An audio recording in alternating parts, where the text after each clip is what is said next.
conscience, kining conscience igsoon, pag sige na galing mahintabo, mahabol na, okay, mahabol na, di na kamubato yung sakit, muna pala nimo, okay na ako mapangalangan, apan kung imo i-connect sa Bible, kung imo ibasa sa Bible, mingon din ang Bible nga mali lagi ang imong principle, mali lagi imong lifestyle, pag-usap, pag-hinulsol, kaya hati na babalik sa Ginoo.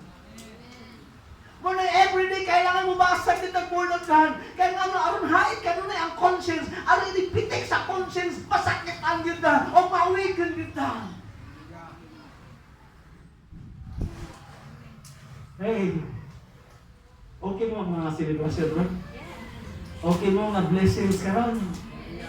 Praise God! Grabe ni Walid, kini kami topic igsoon. It can push us to seek meaning beyond ourselves. Makaingon kita, kung saan ang gini ang tinuonan? Kung saan ang gini ang ginagawa? Ako kasabot hantod doon, kulot pa man sa gubot pa man sa kulot. Ah? Pero sa din, maghinokto ka. Mamalandong ka, mabasa ka sa Word of God. Tutulan ka, iksurgiyahan ka. Kung sa'y maghatag yung mind ko na. Hey! Glory to God! Praise God! Hallelujah! Hallelujah! Hallelujah! Praise God! Praise God! Magpukaw sa kung pagpangalaga sa Ginoo. Praise God! Praise God! Ano ta sa last one? Di kahit narugdugay, kay dugay na kung pain reveals God's power! Dinotile!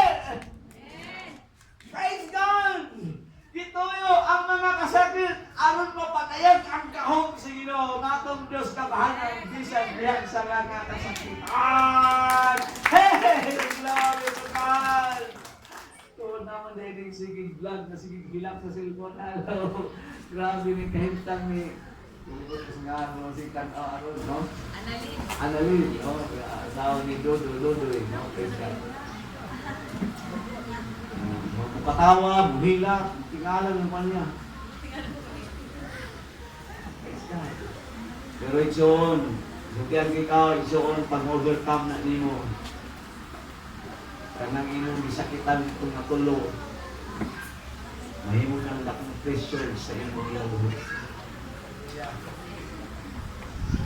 Ako din mapapabasahan ka niron.